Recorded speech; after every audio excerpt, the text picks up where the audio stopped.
O percentual que passa de 25% para 27% do etanol nas gasolinas comuns e aditivada começou a ser usado nesta segunda-feira pelos brasileiros. Para a Premium, o percentual segue em 25%. Barueri entra em alerta devido ao número de casos de dengue na região. Segundo o levantamento, entre janeiro e fevereiro, o município registrou 935 casos. De acordo com a Vigilância em Saúde de Barueri, na próxima semana será realizada uma borrifação de veneno para matar o mosquito e também a instalação de telas em caixas d'água. Você sabia que as mulheres, por viverem mais, são mais atingidas por doenças oculares do que os homens? A visão é um dos 5 sentidos que permite aos seres vivos aprimorarem a percepção do mundo. Já a cegueira é uma condição caracterizada pela perda da habilidade de enxergar. Quando houver sintomas de desconforto ou dificuldade visual, é importante procurar uma ajuda especializada, pois em muitos casos a perda de visão pode ser evitada. Alterações hormonais durante a gestação e na menopausa e altas taxas de doenças autoimunes, como o lúpus, contribuem para o desenvolvimento de algumas doenças oculares. É importante prestar atenção aos sintomas, como diminuição da visão e dificuldade de se locomover à noite. No Brasil, o número de pacientes com cegueira passa de 1 milhão, sendo que 2/3 são mulheres porque elas vivem mais do que os homens. Com isso, algumas doenças como catarata atingem mais o sexo feminino. O jovem piloto de Alphaville, Gianluca Petekoff, foi campeão do 16º Superkart Brasil no último final de semana. Este foi seu primeiro título na categoria Júnior e, com isso, colocou mais um recorde em sua carreira. O jovem voltará a Interlagos no dia 2 de maio para participar de mais uma etapa do Shell SKB Paulista de kart. Parabéns, Jean! Bom, já o piloto e empresário também aqui de Alphaville, Luiz Faco, que correu neste final de semana em Las Vegas, teve problemas e não conseguiu finalizar a prova. Barueri oferecerá 13 cursos profissionalizantes para os moradores que precisam de uma colocação no mercado de trabalho ou que querem se requalificar em algumas áreas de atuação. As matrículas poderão ser feitas nos dias 18 e 19 de março, das 9 da manhã às 7 da noite, no Centro Municipal de Qualificação Profissional. Mais informações pelo telefone 4198-4907. E hoje, no quadro A Melhor Idade, nossa equipe conversou com a terapeuta ocupacional Lara Cavalca, do grupo Vida Brasil. Confira. O que é terapia ocupacional? A terapia ocupacional ela é uma profissão da saúde que se trabalha a reabilitação. Então, por algum motivo, no caso o idoso, ele tem alguma atividade que ele não consegue mais realizar. Então, o objetivo da terapia ocupacional é fazer com que esse idoso ele retome e seja inserido ou reinserido na sua vida de atividades ocupacionais. Então, o profissional ele vai ajudar a resgatar essa atividade do idoso. Como que a terapia ocupacional é aplicada na terceira idade? No caso do idoso, é um indivíduo que ele tem um processo de perdas. Então, o próprio processo de envelhecimento, independente de ser um processo de envelhecimento saudável, ele vai trazer perdas para o idoso no decorrer dos anos. Então, o profissional de terapia ocupacional, ele vai avaliar quais são as perdas, dentro dessas perdas e inclusive dessas capacidades, o que o idoso pode fazer, o que ele gostaria de fazer, porque se avalia a história de vida desse idoso e como reinserir ou retomar essas atividades. A gente até divide em grandes grupos, que é um grupo funcional, das atividades que são feitas, de autocuidado, de lazer, de trabalho, ou então da parte cognitiva, de como minimizar as perdas cognitivas do idoso para que ele possa gerir a vida dele.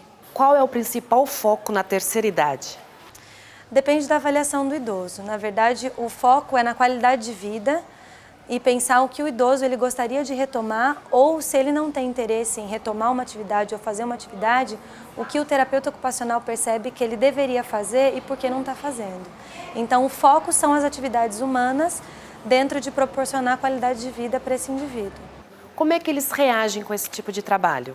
Eles reagem bem. A principal dificuldade, a dificuldade inicial, é de convencer o idoso de que ele tem aquela perda, mas que dentro daquela perda ele pode retomar atividades ou pode ter qualidade de vida mesmo sendo um idoso cadeirante, por exemplo, ou mesmo com comprometimentos cognitivos. Mas eles reagem após esse vínculo, né, e essa explicação do que é importante para a retomada de vida, eles reagem bem. Geralmente aceitam tratamento. Depois dos trabalhos feitos, como eles se sentem?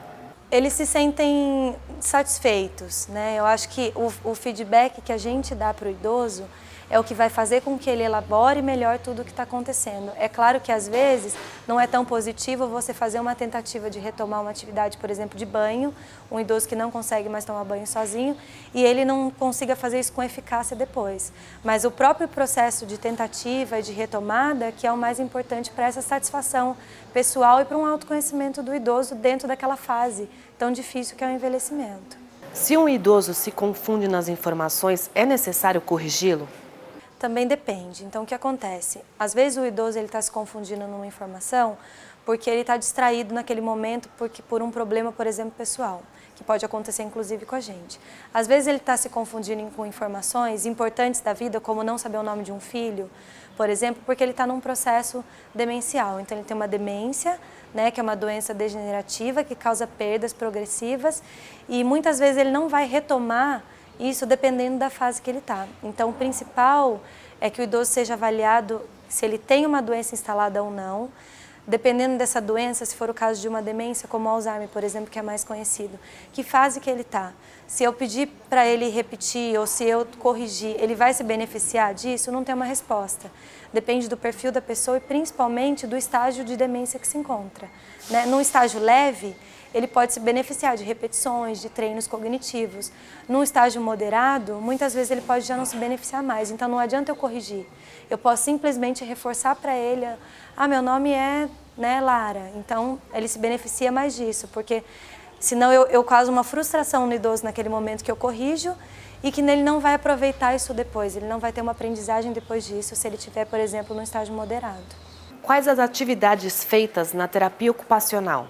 De acordo com o histórico de vida de cada idoso, são elegidas as atividades que mais vão fazer sentido dentro da terapia. Mas todo tipo de atividade pode ser utilizada como recurso terapêutico. Então, a própria atividade de autocuidado, por exemplo, se um idoso não come mais sozinho, o próprio comer sozinho vai ser atividade. Agora, por exemplo, um outro idoso que ele está tendo perdas funcionais, cognitivas, e ele é um idoso que ele, na história de vida dele, por exemplo, ele gostava de horta. A gente trabalha com grupos, né, ou mesmo individualmente, usando aquela atividade como recurso terapêutico. Então, eu vou trabalhar a memória, o planejamento, a atenção do idoso, a parte motora, dentro de uma atividade que é prazerosa, né, e que ele consiga concluir essa atividade, e esse é um processo terapêutico de tratamento. O trabalho é individual? Ele pode ser individual e pode ser em grupo. Às vezes, algumas necessidades específicas deixam que esse idoso seja elegível para o atendimento individual. E algumas vezes em grupo. E às vezes associado também. Então, algumas necessidades são individuais e o grupo acaba potencializando outras funções que devem ser recuperadas ou compensadas. E esse trabalho é diário? É diário. Né? Então, todo dia, até a gente faz um monitoramento do idoso para saber o quanto que ele está alcançando os objetivos ou não. E aí, como dentro de um tratamento de saúde terapêutico, você vai pensar em curto, médio e longo prazo. Bom, e por hoje é só. O Alfatia no News fica por aqui. Lembrando que você pode contribuir com o nosso jornal pelo e-mail jornalismo@rapcomunicações.com.br. Um ótimo começo de semana para você e eu fico por aqui. Tchau, tchau.